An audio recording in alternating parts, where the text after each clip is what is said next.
मैं सुशील शर्मा युवा जागृति संगठन एनजीओ का डायरेक्टर हूँ। नाबार्ड के सौजन्य से हमारे ननकरी और रामपुर में कुछ एक कोऑपरेटिव सोसाइटियों का गठन किया गया है। हमारे कुछ एक डेयरी पे सोसाइटियाँ कोऑपरेटिव एक्ट में रजिस्टर्ड हैं और कुछ एप्पल की सोसाइटियाँ और वेजिटेबल को लेके जो कुछ एक सोसाइटीज़ हैं वो एप्पल को लेके रजिस्टर्ड हैं। नाबार्ड के सौजन्य से एनजीओ के माध्यम से इन सोसाइटियों का गठन किया गया है। अक्सर देखने में मिलता है कोऑपरेटिव होने की आवश्यकता कहाँ से पड़ी।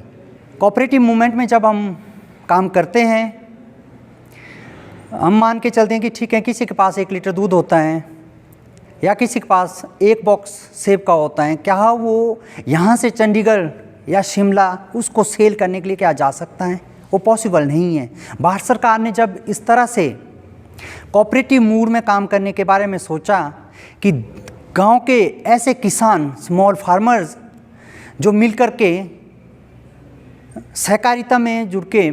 कार्य करें, जैसे अगर 50 फार्मर्स मिलकर के अगर उनके पास 1 बॉक्स सेब का होता है या 1 लीटर दूध होता है, तो इकट्ठे होके वो जब मार्केट जाएंगे, एक तो उनके ऊपर ट्रांसपोर्टेशन की जो कॉस्ट है वो कम होगी और दूसरा जो अपने प्रोड्यूस को हैं वो मार्केट तक पहुंचाने में उनको आसानी होगी और मार्केट में जो उनकी मार्केट वैल्यू है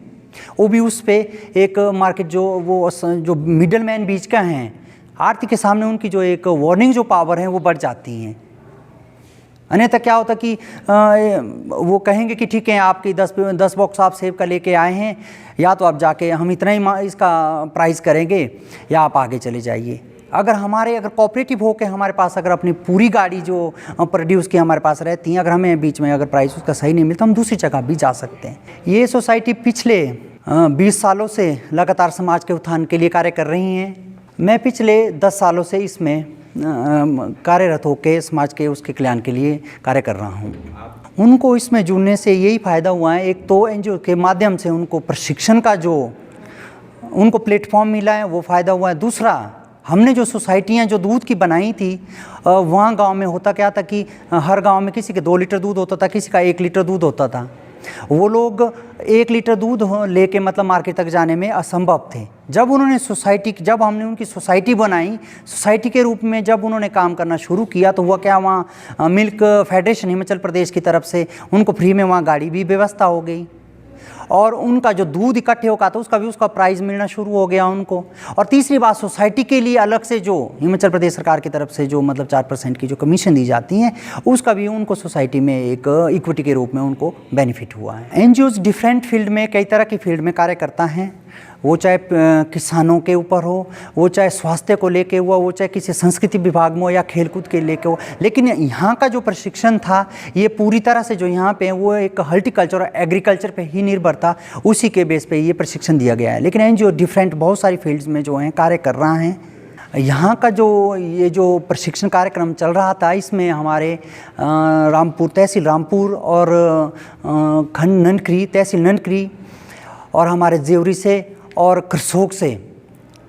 अभी इस ब्लॉक से हमारे जो फार्मर्स हैं वो सोसाइटी के माध्यम से उन्होंने यहाँ पे आके प्रशिक्षण प्राप्त किया है। लेकिन एनजीओ जो है पूरे प्रदेश में कार्य कर रहा है, डिफरेंट फील्ड में कार्य कर रहे हैं, चाहे वो वाटर शेड हैं, चाहे वो स्प्रिंग शेड हैं, चाहे वो हेल्थ का है, चाहे एलईडीपी का है। तो हर तरह से मतलब जो एनजीओज हैं ग्रामीण इलाके के दूरदराज क्षेत्र तक, अभी हाल ही में हमारी एलईडीपी की ट्रेनिंग है जो शिमला ज़िले के लास्ट जो बॉर्डर हमारा बधाल पड़ता है, वहाँ अभी संपन्न हुई है। पिछले 15 दिनों में लगातार वहाँ पे प्रशिक्षण किया। भविष्य में हम इन सोसाइटियों के माध्यम से कि मार्केटिंग पे हम फोकस करने जा रहे हैं कि इनके प्रोड्यूस की एक मार्केटिंग कैसी हो, पैकेजिंग और ग्रेडिंग और पैकेजिंग और मार्केटिंग सबसे बड़ा जो इशू हमारे पास है। ठीक है, किसान प्रोड्यूस तो कर लेते हैं, लेकिन मार्केट में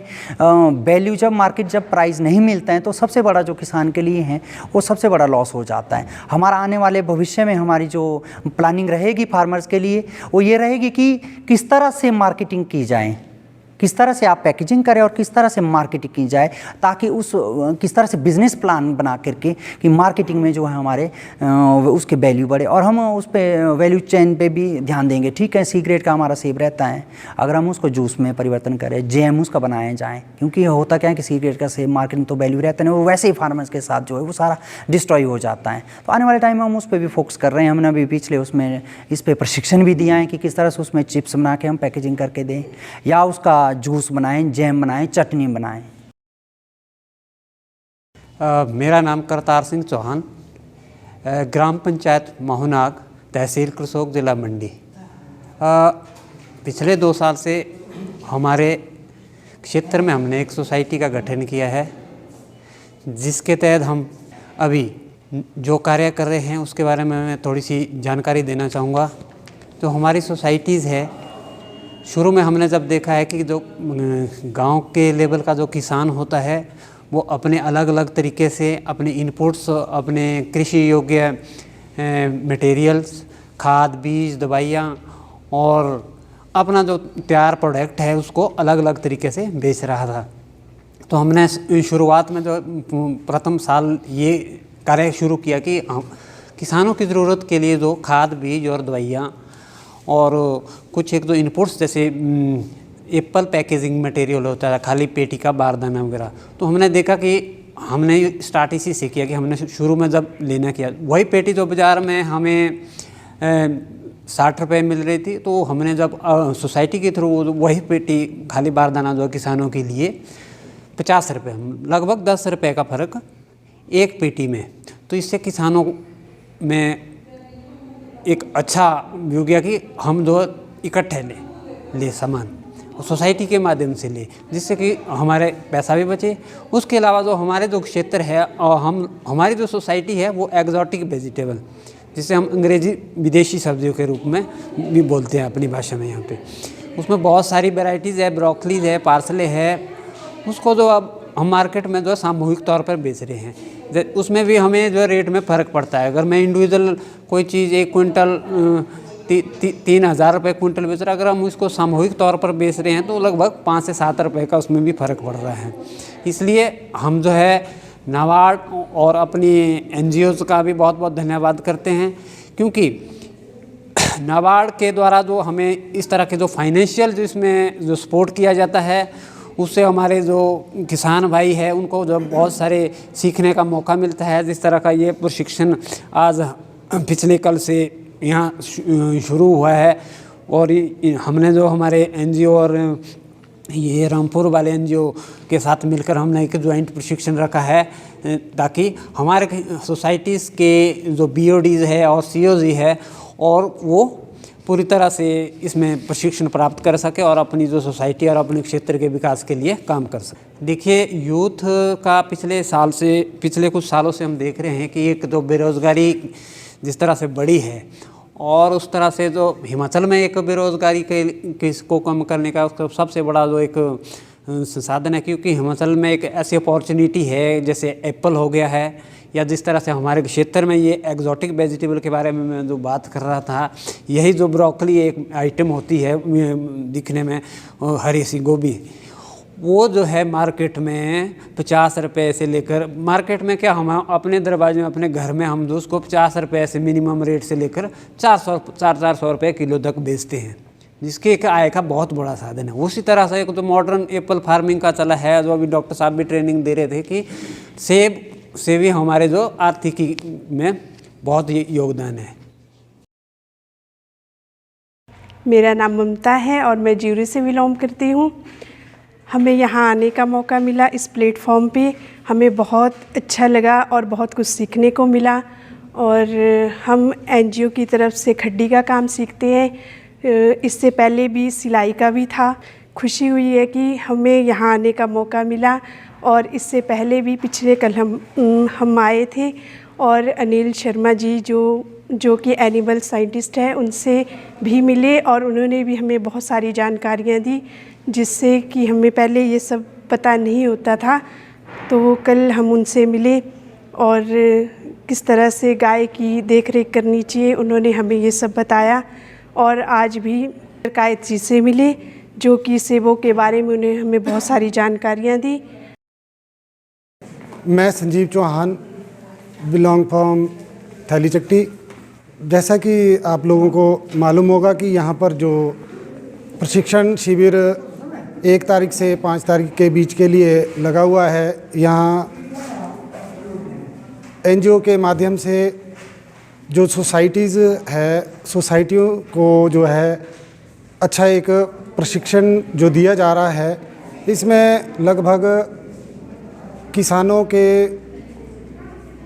फ़ायदे के लिए जो बहुत सारी चीज़ें दी जा रही है। अब ट्रेनिंग के तौर पे जैसे पशुओं के बारे में जानकारी दी गई कि किस तरह से उनकी देखरेख करनी है या किस तरीके से उनकी